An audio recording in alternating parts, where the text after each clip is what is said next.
Good morning and a warm welcome to all of you who are on the webinar already. I see a bunch of people still joining in. We will get started with the initial introductions, etc., to the speaker and to lay out the agenda for the webinar. And in the meantime, I hope that we have a very strong participation from people who registered for the webinar, and hopefully a great session today with Dean Leffingwell. So today's webinar is three key factors in successful safe implementations, brought to you by Swifties from Digite. And of course, as you all know, our main speaker today is Dean Leffingwell himself. The agenda for the session, we'll get started with introductions. I'll give you a quick background about Digite, the company, and then hand over the session to Dean for his main talk. And then hopefully at the end of it, we will have a pretty good Q&A session and get to know a little bit about what you are all doing in SAFE and what are some of the key things that you're currently involved with or challenges that you're dealing with. And hopefully the webinar is going to give you a good good insights and good inputs into how you might want to course correct if needed your SAFE implementations. The webinar is being recorded, and we will make a copy of the webinar available to you after the session in a day or two. We will take questions by the questions box that you should see on the right-hand side of your screens, and go ahead and enter those questions at any time. We will take them at the end of the main talk. With that, today's main speaker, Dean Leffingwell, co-founder and chief methodologist at Scale Agile. My name is Mahesh Singh, and I'm co-founder and senior vice president for marketing at Digite. I'll talk a little bit more about Digite in a minute. But of course, first, Dean, for those of you who may not know him, recognized as one of the foremost authorities on lean agile best practices. I think ever since he started Scale Agile in 2011, I think even before that, but certainly since after that, he's been on the world map for lean agile for the longest time. He's an author, entrepreneur, software development methodologist, and has worked with some very well-established companies, including, of course, Rally, Rational, and Requisite Pro, which is acquired by Rational while he was still there. He's, of course, the co-founder and, of course, chief methodologist at Scale Agile. Dean, a very warm welcome to you. Thank you. All right. Before we get into the introduction to Digite, I want to raise one of our poll questions as to who the audience is. So can we throw up our first poll? All right. So we want to get an idea of what's been your implementation of, or what's been your SAFE journey so far. So if you could let us know what your current status with SAFE is, that'd be great. We'll hold it for a few seconds and see what the results show us. Anybody that's fully implemented SAFE can actually present some of the slides.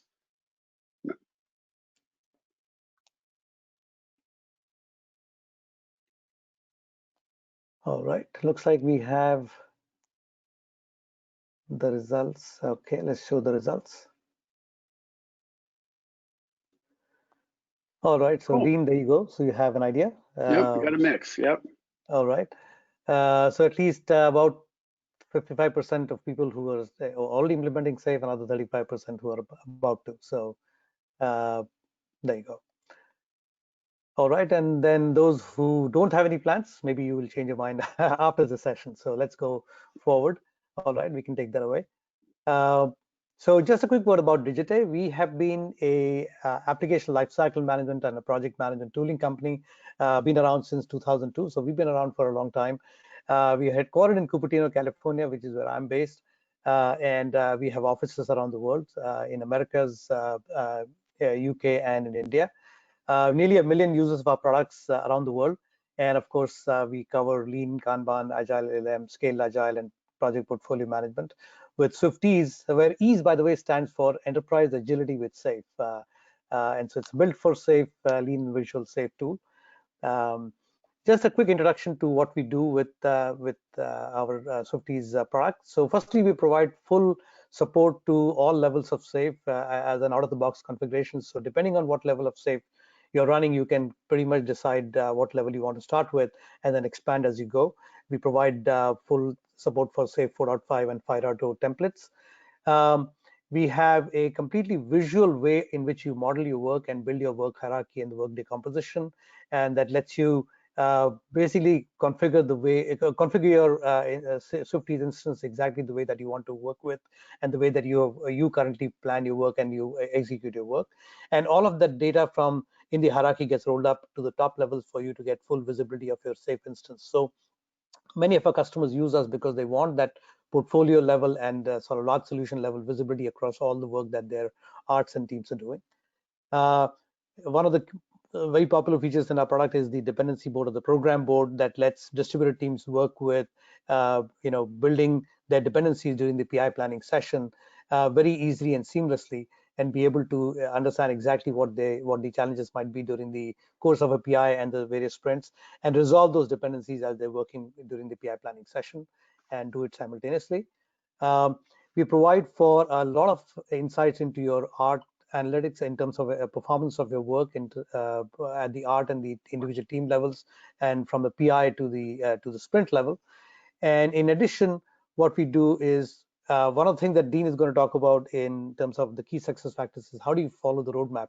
One of the cool things that we've done is in terms of our documentation is that we follow the safe implementation roadmap and provide you all of the help that you need at different stages of your safe implementation with what are some of the things that you can do in Swifties.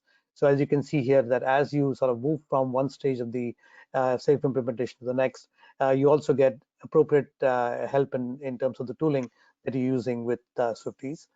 Um, Another thing that Dean is going to talk about is measurement and improvement. And one of the things that we do is provide you a lot of insights into your lean and continuous improvement initiative by providing you flow metrics and related insights to help you understand how your processes are working and how you can improve them based on the bottlenecks that you might be seeing.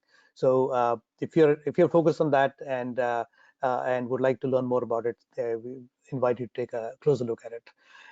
Just an idea about the kind of integrations that we provide. We have roughly over 60 integrations that we do, and we understand that all of you already use some tool or the other to implement your to work, and so we integrate with those to provide you a seamless overview of the entire safe instance. And then just a last slide here to give you an idea what are some of the key customers. And so you probably recognize some names here, I'm sure. And we have customers that run thousands of seats of our products to even 10 and 20 people team using our products. So we have the ability to cover scale as needed. With that, I'd like to welcome Dean. Sorry, before I hand over to Dean, a quick poll question. This is more for us, and we want to understand what are some of the tools that you currently use. And so we'll take a few seconds here to see if you could let us know what your current tools are, and uh, uh, just give us an insight into the way that you manage your safe implementation right now.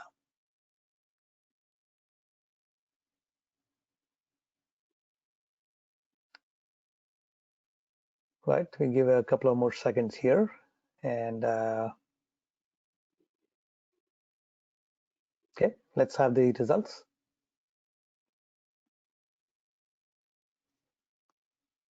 Oh, there you go. So clearly, Jira, Align, and Agile Craft are the clear leader here, and Rally probably is the number two. And then, of course, many of you not using other tools or maybe other tools. I suppose both of those answers are included there. Great. So with that, let me go ahead and hand over the session to Dean. Dean, a very warm welcome, and thank you so much for doing this with us. And I'm sure the entire audience is waiting to hear from you. Can you see my screen at this point? Just give me a second here. Yes, we can. Great. Great. So thank you for having me here today. And it's my pleasure to talk to all you Digitate customers and people interested in SAFE. When we set the webinar up some time ago, the organizers, Mahesh said, hey, Dean, you've been at this a while now. You can probably tell that this is not my first effort um, at, at, uh, at basically at application development lifecycle engineering. That's what my interest has been my entire career, is how you engineer and craft these systems. And I said, well, what have you learned and what's unique about what you know? So please give us your personal point of view. And that caused me to stop back and think, because if I haven't made clear, I think what's important, and I probably haven't done a good job, but I think we need to maybe revisit some of the basics and put some emphasis on a couple points of things that I've seen work, and really my advice and counsel as to how you could proceed with your implementation.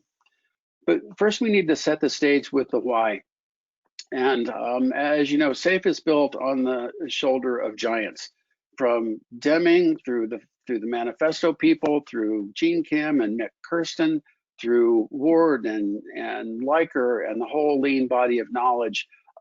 We learn from others and we grow and we change our opinions. Learning is about learning new things. So if you meet somebody that's never changed an opinion, that means they haven't learned anything new. So we do change our opinions and we evolve, and that's why SAFE has gone through such a significant evolution over the course of time. One of our current peers is Mick Kirsten, and he wrote a book that I think is a must read for those of us who are trying to get out of the strict IT project-based, build an application, hope it works, ship it to the customer mode, and into becoming the type of large-scale software business that truly will define the economic landscape of the 21st century. Now, I first read Mick's book, it's about a year and a quarter old, and then also Accelerate, which I'm going to talk about at the same time, about a year ago. And at the time, I think Tesla, Uber, and Apple's and Amazon's market capitalization were maybe half what they are now. So there's no question that whether there's a pandemic present or not, that these giants are starting to control the way the world works. And I think if we're not careful, we're all going to end up working for 10 trillionaires, and I don't think that's a good thing at all for any of our nations or for the world at large. He also calls out that he's a little bit jaundiced about the next new thing, right? Is what's going to solve this problem? There's going to be some magic pill or a aspect-oriented programming language or a new way to express requirements live in code. He says we have the tools, and it's not that the people that we're working with don't understand they need to transform. They see what's happening to their market share. They see Facebook with a banking license in the UK, and they know they need to change. But the problem is they're locked in their current managerial framework. Their thinking, their mindset, and their infrastructure was built for the past revolutions. And you can't use that company to manage the business in the future one. So we need to move forward.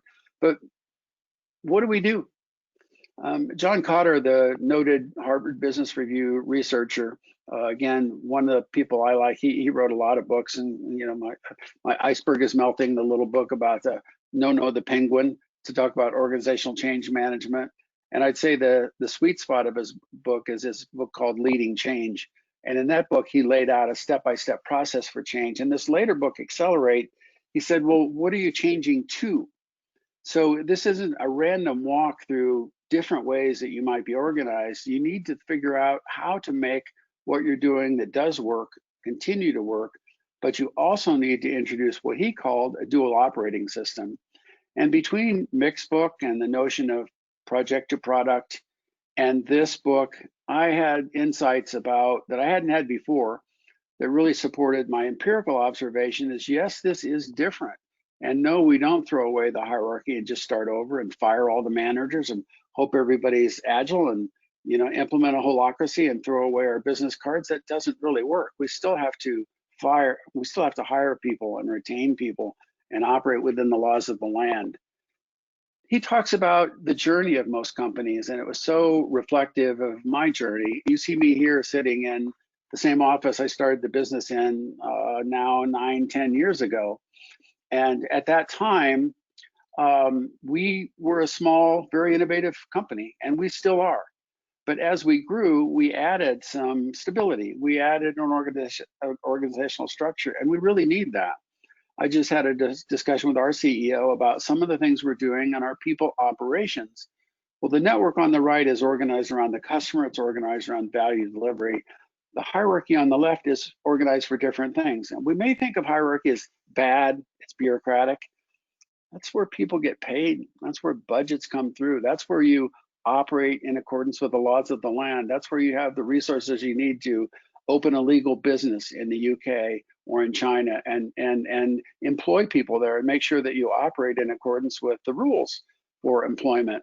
You need to, you need to do the right thing. You need to make sure that you're in basically in cooperation with, all rules around, competition and being supportive of competition and not building monopolies out of your work. Here's the way. If a person doesn't work out in this particular company, here's a way we can help them on to their next career, and they're all different. But that brings us to this more interesting conclusion, which is this is what we've been doing all along. And when I read this material, it hit me that we are that second operating system. Because if you read about SAFE and you said, I wonder, I'm going to go read about what a vice president of quality assurance does. And there's nothing about that. Or what's a VP of engineering do? Well, it's not really stated. How do we recruit and hire and retain people? Not really stated. What should our compensation policies be? Well, we do opine a little bit at Agile HR, but those are not the things in SAFE. What the SAFE does is it brings this value stream network onto the customer. And it allows a company to continue to have a hierarchy that supports the needs for infrastructure, management, operations, facilities, P&Ls, audits, budgets, all the things that are necessary to be a successful business. But we instantiate in the middle this value stream network with some structure. So it's not a random thing. It has a customer in the middle. It has all these other elements that I will not be going through today, by the way. So this is not a tutorial on SAFE. This is a discussion about how we've seen people be successful implementing SAFE. So for that, I lead you to the framework itself to read about the competencies. They're hidden in the background mode here, but addressing those core competencies is how we get there. I'll touch a little bit later on that, a little bit later when we talk about assessments. But SAFE is that second operating system. And in so doing, we have the freedom to do things we don't have on the right. So for example, on the right, it may not be possible to have all the testers report into development. It may not be possible to not have a large outsourcing organization doing much of the work. But the question is, do we have permission to work together? Can the testers work together with developers every day? That's not the way we've traditionally done it. Okay, but could we do it? Could we think it differently? Could they work together every day? So we need both. We need the value stream network and we need the hierarchy in order to succeed. And SAFE is the value stream part. We're the part that focuses on the customer, that puts a hierarchy behind us and says, yes, that's my job. I have a job there and I get paid there. But what I'm working on right now is working with my team or my art or my large solution, or I'm working in the portfolio to do the things we need to do to deliver value in the process. So that's SAFE 5.0, the operating system for business agility. And while this is not a tutorial on it, I'll call out the 7 competencies that are necessary to thrive in the digital age. We need leadership. I will definitely talk about that. The right culture, I'll talk about that too. Team and technical agility. SAFE is based exclusively on Agile development. So there's not another model. It's not like here's SAFE and there's some other thing that isn't Agile. Agile product delivery, some new thinking there in terms of the customer centricity design thinking. Enterprise solution delivery for those of you who are building really big systems. I think we're the only framework that could support 1,000, 2,000 people building a large scale cyber physical systems. Lean portfolio management, which is one of the most interesting areas right now, where people are doing a better job of really defining strategy and aligning with execution. And then the last one in the upper left is organizational agility, which is what we've all needed to navigate our way through the recent crisis and what we're going to need in the future, because the digital natives and the digital giants are going to continue their work. So I reflected for some time about what I thought was most important about successful SAFE implementations. And I came up with 3 things. They're not new, they're not necessarily profound, but they're absolutely true.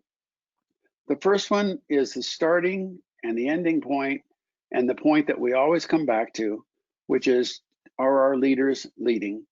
Have they adopted SAFe because they hear there's a more agile way that they can get faster time to market? Have they adopted SAFe because their competitors are adopting SAFe? And if so, what do they know about SAFe, and what can they do personally to lead that process?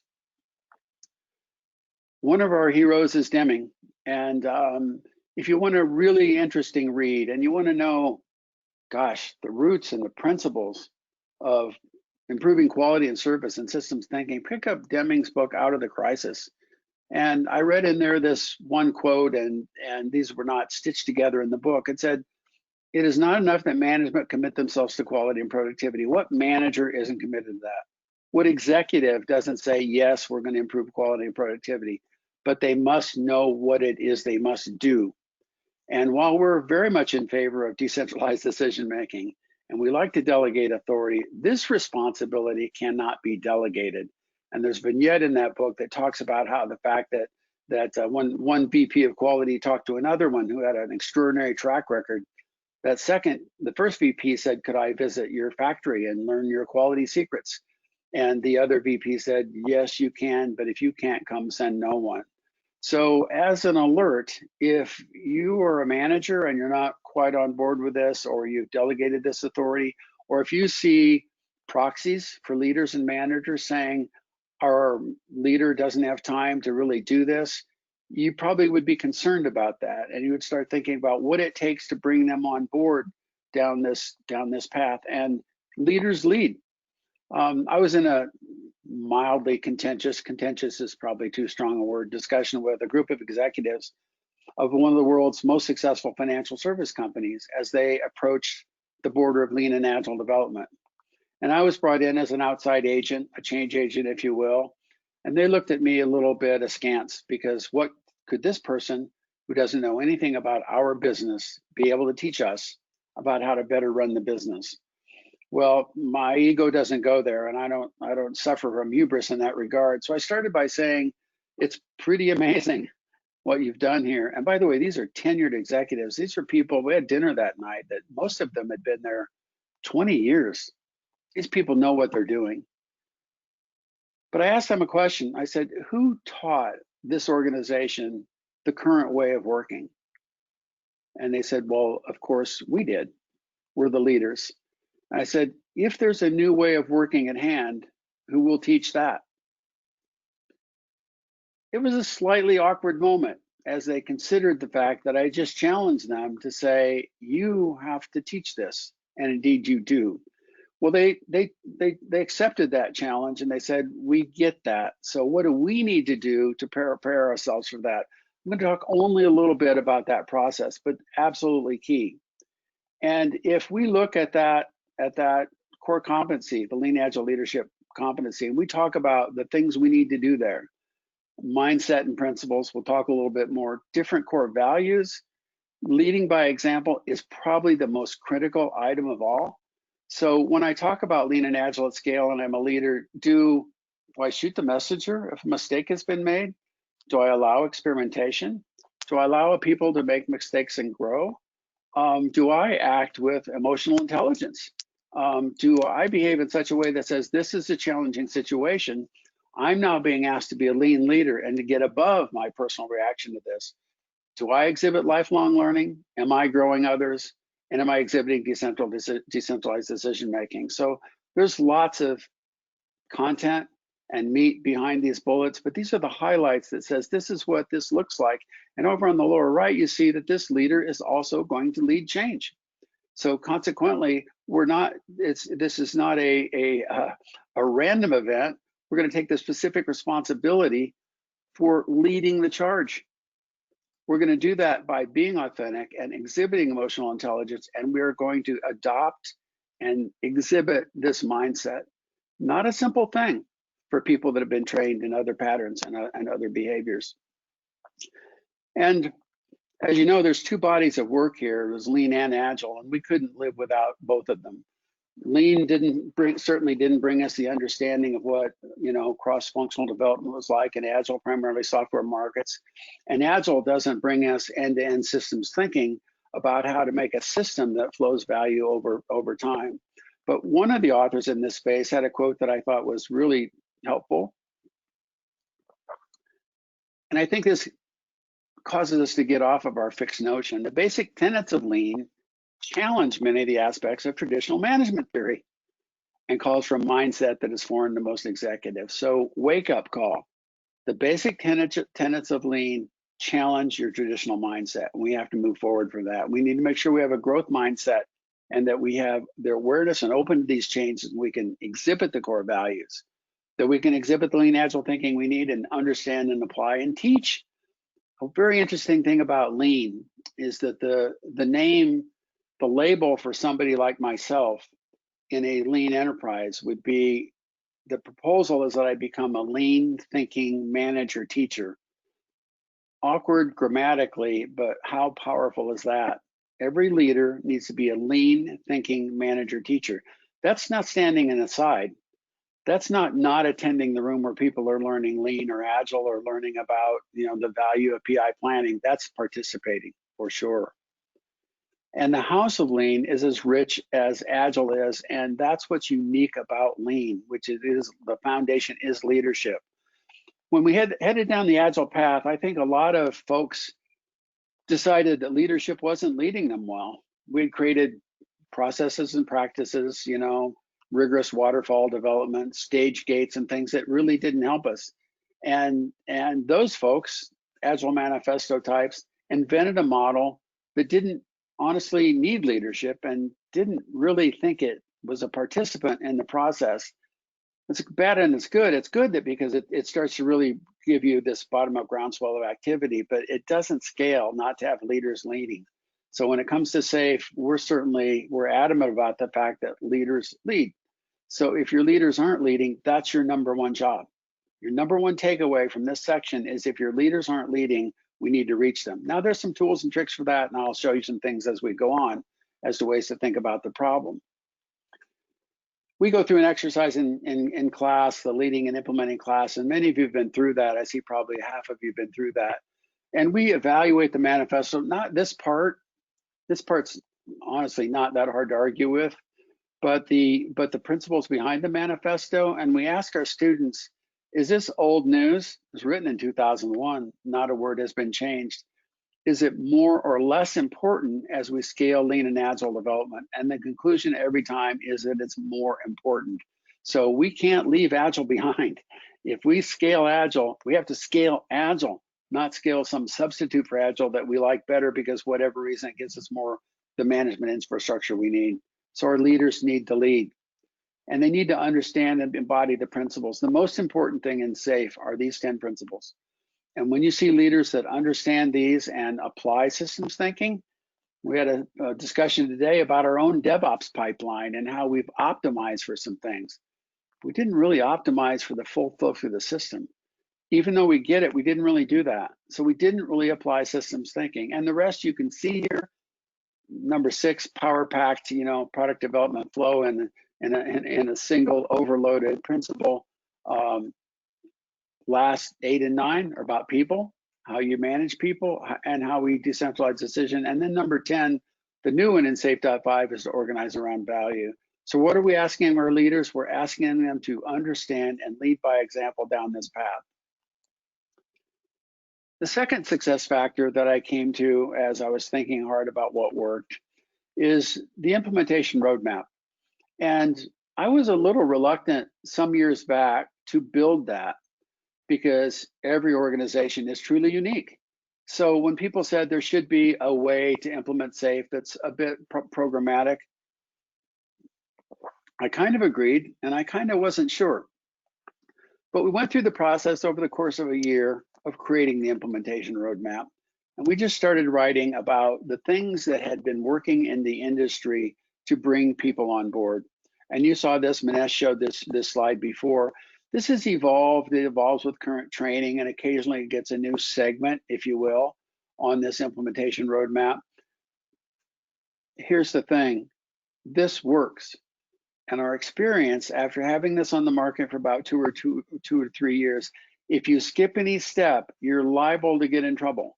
You may have a poorly formed art, or you may not be able to extend the portfolio or whatever. So it's pretty critical stuff. It's also well laid out. So in the most recent version of Safe Distilled, just on the market brand new, we kind of restated this. We stated easier. There are articles on Safe that show you how to do this, but this takes you down the path of doing the implementation. I can only afford to highlight some things.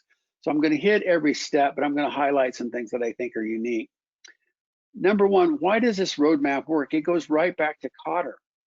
We built this empirically and then understood it by virtue of these principles: urgency, guiding coalition, strategic vision, volunteer army. They're all here.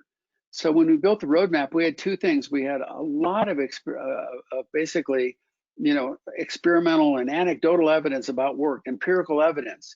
This worked when they did this. This didn't work as well. And now we had a strategy that says, let's lay that around these steps to accelerate change. So the steps are organized for that. And the first one is, what's the motivation for change? Now, many of us are in the midst of burning platforms. You might think that's really painful, but from a lean agile leadership standpoint, I would have to tell you that that's the easiest place to change from. When the platform is burning, everybody is passing water in the buckets, and nobody's stopping to complain about the fact that, your iceberg isn't melting. This iceberg is melting, and we need to get onto a new iceberg, and we need to get on with the program. And when you don't have that, you've got to have really strong proactive leadership. People that say, we are good, but we'll never be as good as we can be next. And I think it was, Jim Collins that basically said is that the great companies don't think they're great. They just think they need to improve. And that becomes the watchword for what greatness looks like, which is we're constantly improving. But we need to get started. We need a reason. And without this reason, by the way, if you don't have either of those, you're probably not in a place to be effective with change, because the leaders aren't going to be motivating it and the people aren't going to be ready to follow it. A little bit of history just to kind of share why we do what we do. I'm an SPC. I'm an excellent SPCT and a fellow. But what I did in the field starting back in, all the way back to 2006 or 2007, is I started applying the things I'd learned in Lean Agile to the challenges of large scale enterprises. And when we built this company, there was a time when I did a very self-reflecting process. And I asked myself, is this just because I know how to do this? Maybe I have a special skill. Maybe I have, some gravitas, or I've written many books, so they'll listen to me. I don't know. The question is, can others do this? And Drew and Colin and the other founders said, they have to. We have to be able to have other people do this. And that's what an SPC is. This is the deepest training we offer. And as an anecdote, I'll also tell you that a number of our customers have done SPC training for their entire leadership coalition. You don't even read that as a recommendation.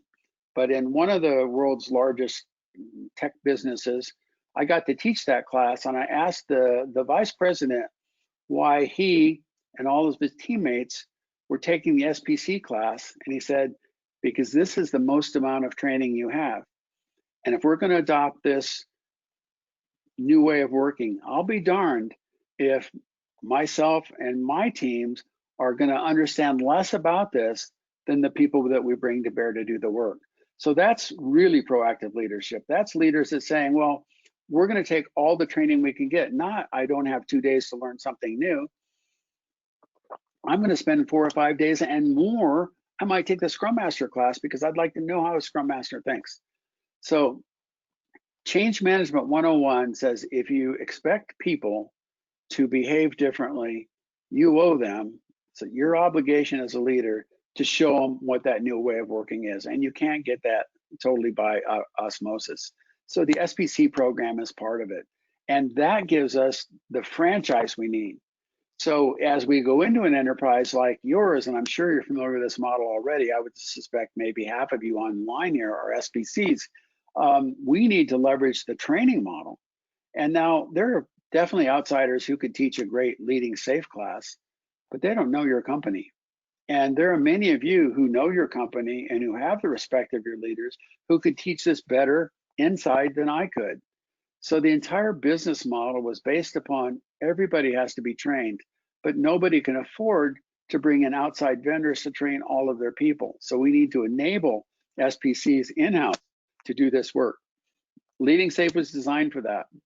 Another short history of Leading Safe.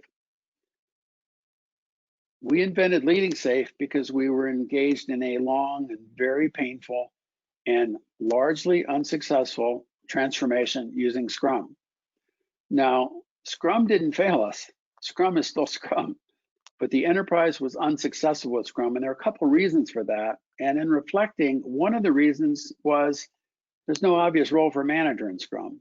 So we're an enterprise with maybe 4,000 or 5,000 developers, and we thought about this for a second, and we reflected back. You said, this is an interesting moment in a room in Europe, looking at 4 or 5 other change agents. And we asked ourselves the question, did we just train 3,000 people to work in a way that their managers didn't understand? And did we leave management out of that training model? And as we considered that, it was one of those, really? That's what we did? How does that scale? And we decided that does not scale. So that enterprise hadn't given up on lean. That division gave up. That division basically floundered and failed, but they did not give up on lean and agile. And they asked us, would we try again? And we said we would, but we need 2 days to get the leaders on board first. Now, for those of you who have had this ask in the market, I know what you're thinking. No way would our leaders give us 2 days. And by the way, that was their answer too. We can't afford 2 days of training for our leaders. And our answer was, then we can't afford to be your partner and vendor in this because it's not going to work. And then they said, okay, you can have 1 day. And we said, it's not enough. Not because the amount of content so much, but the lack of time to reflect, to come back to the second day of class and get your objections answered. That was the valuable piece of the process. So we created a thing called Leading Safe. I don't remember if it was called Leading Safe then back or not. Well, it wasn't safe. So it was definitely a lead agile leadership program rather than Leading Safe, in order to help our managers get the skills, the abilities, the insights, and really the principles they needed to manage successfully. And that worked. We did exactly that for that next division, and we trained 250 managers around the world with Leading Safe. It is still to this day probably the fastest adoption profile I've seen. So if you're looking for a trick of the trade, it might be obvious, it might be right in front of you. If your leaders and managers take Leading Safe, extremely high probability the system will be installed successfully because they'll understand the why and the how, and they'll particularly understand your role in that process. Cotter called out another key element of change management, and he calls it a sufficiently powerful coalition for change. So I, as an outside change agent, and this is one of the things that I discovered in reflecting back and being challenged on the roadmap, I was always invited in by somebody. And who I was invited in varied. It might be an agile working group, and one group it was just the people that ran the CM, the continuous integration environment. They invited me in. Sometimes in another group, I was invited in by a VP of product management who didn't feel that his VP of engineering was getting the job done. No, they conspired to invite me in together, so that wasn't that bad. There has to be a locus of excellence. Of excellence for excellence. I honestly don't like this acronym. We just couldn't come up with anything better that wasn't overutilized. This has to exist. So my opinion has evolved. Without an effective LACE, you will not probably be effective in the transformation. With one, now, for example, you want the leaders trained. Who's going to sponsor that? The LACE can sponsor that. Oh, we're preparing for PI planning. Who's going to do that? The LACE can do that as well. So the sufficiently powerful coalition for change, called the LACE, runs its own process, Scrum-like safe process, works in PIs, sets an example on the process, is absolutely critical to that process. So make sure that you have one, behave as one, work with your leaders to get one. When you find that leader that's willing to really lead, have them be the product manager or the product owner for your Lean Agile Center of Excellence, so they can help decide what the steps are in the process. I look at this slide and say Principle 10 and the operational value stream, and the blue boxes for systems, and all the people and the arts, and I say, I wish this was simpler. Heads up, it's not simpler. We, in the SAFe world, we actually deploy, build, development value streams. They're called arts, and they organize themselves around value in a value stream. We are not our own customer. Most of us don't even create a thing that the end user necessarily purchases. I mean, some of us do. Some of us create a widget that somebody buys or a website that somebody visits, but most of us create underwriting systems and banking systems and actuarial systems and transaction systems and banking application that needs to run across 10 different countries. So the process of identifying value streams in arts is not trivial. It is the most difficult thing in SAFe. But it's not difficult because it's the most difficult thing in SAFe. It's the most difficult thing because understanding the way value flows in the enterprise is the most difficult problem. So it's not hard because we call it an operational value stream and development value stream. It's hard because everybody is working hard and you still don't see the flow through the system. So this is a critical step. And once you've done that, you can choose your first art and go. And you've seen these slides. Find out where there's a group of people with a big problem, okay, and go. And as Don Reinertsen calls out, absolutely plan for that work.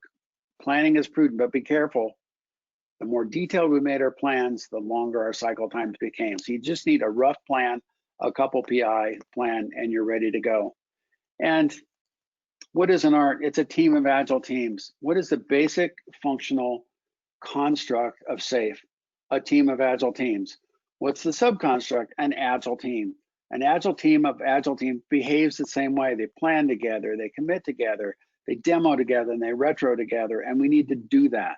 So getting to the point where we have an art launch is absolutely critical because it's a team of agile teams that scales. Nobody can argue that 4 people on a one pizza team can build a satellite or a trading system. That just couldn't happen. Maybe they could build the trading engine or the component of that or the software driven power supply, but they can't build the whole thing. We need to build the art for that. My favorite pattern and the funnest thing I ever get to do in my life is get people together and start. Now, this kind of large room training and PI planning, this whole model, this was born out of actual need. And it was born when we're in a situation where people weren't agile, delivery wasn't being made, and there was no time to be, to be nice. So we just said, give us the biggest room you have. We'll train everybody at once. I'll prepare the backlog. They'll go into PI planning, and afterwards we'll have a short workshop, and they will be now, are they agile? No, but they're behaving agile and they're starting down that path. We need to coach those people as they work forward in time because this was not a simple thing. Many of you remember working with your first Agile team. I ask you for a second to sit back and reflect on what that was like. So just in 30 seconds, remember your first Agile team? Remember how hard that was? Now we're doing it on order of magnitude harder. We better be prepared to coach those teams. Once you've launched an art, don't forget you did that art in one organization. The rest of the organization, they may have a little bit of knowledge osmosis, but they weren't engaged in it. They may have attended PI planning. They didn't do it. So the reality is, in order to be able to really transform the enterprise, you do it over and over. Same fractal story. When you helped build the first Agile team in your enterprise, you weren't done when you built an Agile team, and you went to the next group of people, of individuals, and you put them together in an Agile team. You had to do the same work for them that you did for the others. Now, over time, more and more people are Agile, more and more people know SAFe. It does get easier, but you have to repeat that pattern. You cannot just assume that we did something great in that business unit or that art, and it's going to be totally fine across the others. Extending the portfolio. Why? Because guess what? If you ever needed to manage work in process, If you ever needed to match demand to capacity, it starts here. Nothing we do at the team level will eliminate the overload of expectations from executives or boards that we can accomplish twice the amount of work we accomplish in the time we can. We can't. The laws of physics are the laws of physics. Now, people don't think that's necessarily true in people's brains, but I assure you it is true. There are only so many things you can do in a day. There's only so much context switching you can do. And if you're overloaded with work, your system will behave poorly. The people will be subject to burnout. They'll be angry with each other because the system isn't working. They'll be not rewarded. They'll build the best system that's ever been built in the history of the company. But because the leadership had overscoped it by a factor or two, everyone will be disappointed. I got a secret for you. I started down this path really 30 years ago when I got tired of creating great systems that for some odd reason just didn't satisfy everyone. It's like it just didn't seem fair to literally build the internet or a CRM system or the first medical device and have everybody banging on you about how late you were or how it still has defects. There has to be a better way, and SAFe is a better way, and that's what I've spent my career doing in various formats, is developing a system, a complete software engineering ecosystem that is a better way. The third factor, it's interesting. Factor number one I came to pretty quickly, but admittedly it was after experience of having failed. The factor of train the leaders first. Factor number two I came to slowly because I wasn't necessarily convinced that there was a pattern that would absolutely work in all cases. So factor number two, I was late on. Factor number three, I resisted for some time. And the reason is I have experience with these systems where you measure people, not outputs or outcomes. And it's the people that are being measured, and they seem to often go negative. So I wasn't really keen on this notion of basically doing assessments, but I was wrong. And especially as we cross this last Rubicon from technical teams into the business, and we start working in the area of business agility, we need far more than just the ability to say, I've got 4 Agile teams working well. We need to engage everybody in the process, and we need to be able to measure and grow. And in SAFe version 5, we built that. So at the top of the big picture is this article and tie-in to measure and grow. And this is relatively simple, downloadable, free, or online with our partners, assessments that allow you to figure out where you are and compare yourself to others. So this is now strategy around improvement. It's not ad hoc continuous improvement.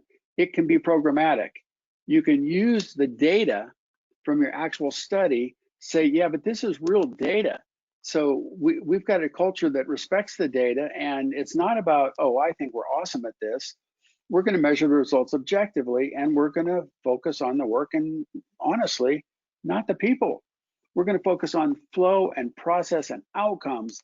The people will naturally react. People don't like to be measured because if I'm being measured A versus B, only one of us is A and B is upset. What is the point of that? But we can measure the outcomes and we can self-assess how we're doing as an organization. And this is an example of real data. It's actually kind of odd. I think it's off the odd assessment that it's so strong in some areas and so weak in others. But this assessment you can download. Let's say many of you, I'm sure, are SBCs in the context of a LACE right now, and you're looking at version 5. Simply do this. Download it, pull your stakeholders together, take the survey, reason about the questions, measure yourself, and say, what did we learn by this? Why are operations not lean at all? And why don't we seem to lead by example?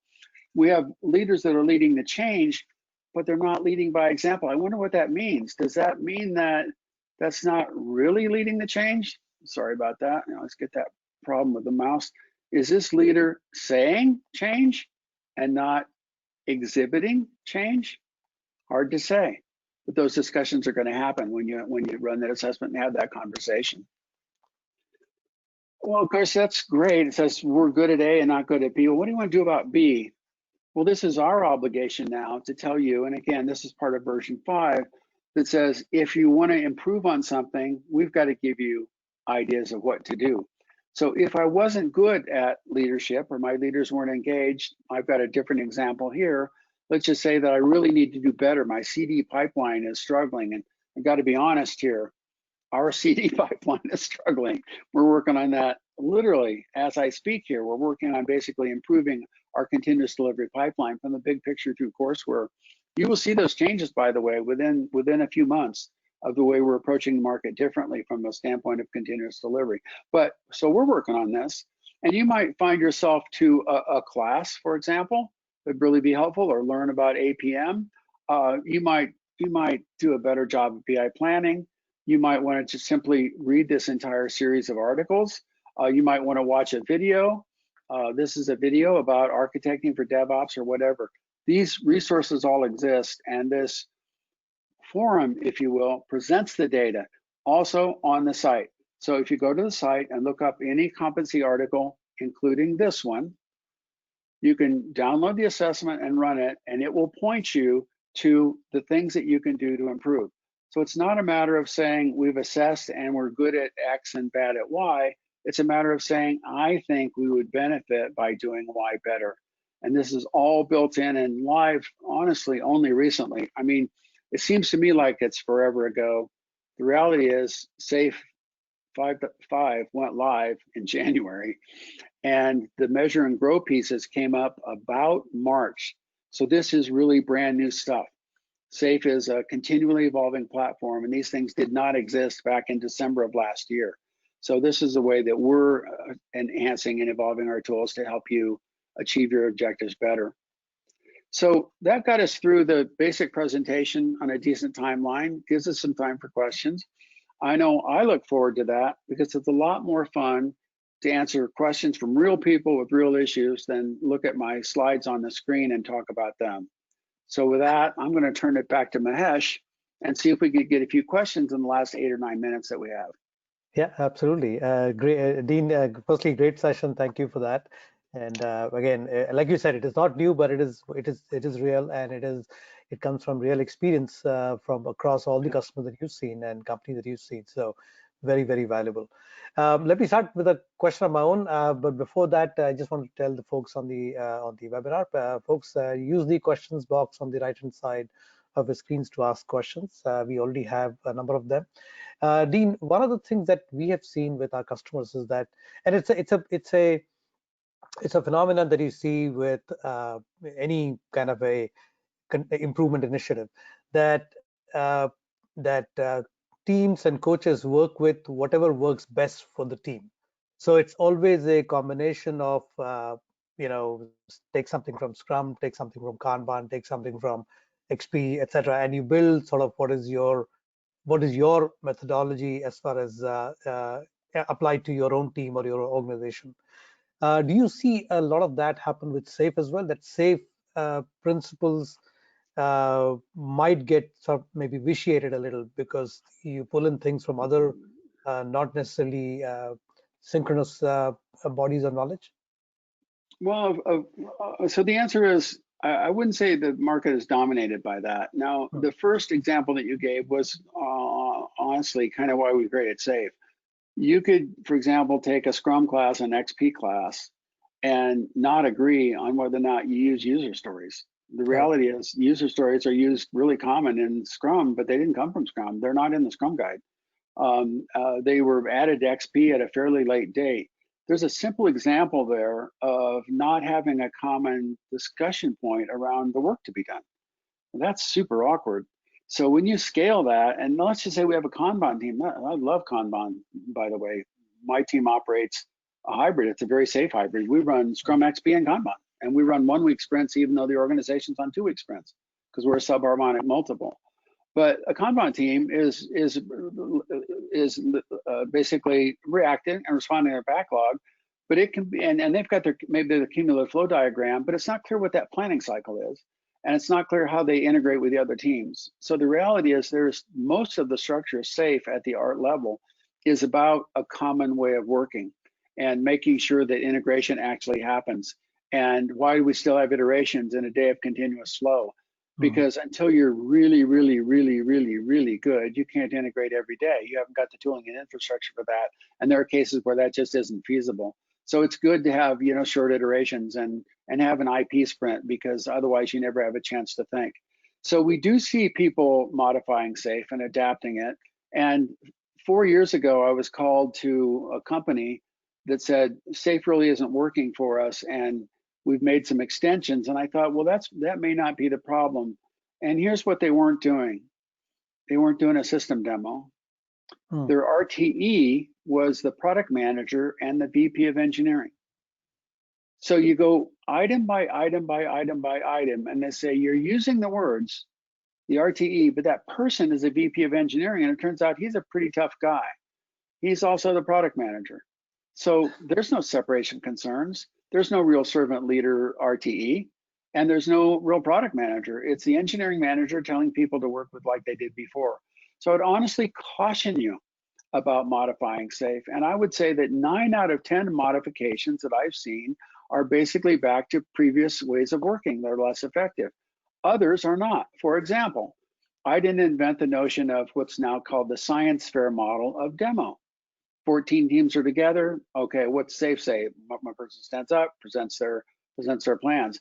That's not the way we do it. It's not the way most do it. Most people say, we're going to put up a poster in the side of the room. We're going to give you some quick stats. We're going to man that, and we're going to have a science fair, and people wander around and learn what they need, because they're not equally interested in all 14 teams. Well, that's brilliant. That's not in SAFe, but that's still shares the principle, right, of face-to-face, simultaneously, peer learning, and alignment. So it meets the principles of SAFe with a different practice. So be cautious about those changes. Make sure that you're not just using that as an excuse to say, SAFe's a framework, so we're not going to do that thing. The reality is with SAFe, you pretty much have to do SAFe. Now you can walk your way in a team or an art at a time, but you can't do half SAFe. You can't do SAFe without business owners. You can't do SAFe without product management. You can't do SAFe without continuous integration. You got to do it. One of our customers said that, if you're considering doing something which you think is different, if you look closely enough, you'll probably find that SAFe already says something about it, and therefore you'll be able to follow along based on what the SAFe recommendations are. Or go back to the principles and see what principle would apply. Is this leaner? Is this a smaller batch size?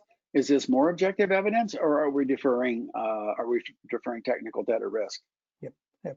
So let me take a few audience questions. There are a large number of them. I'm going to go back to the first point that you were making about leadership, and there's a question from Francisco Castrillo, or Castrello. I'm sorry if I'm mispronouncing a name.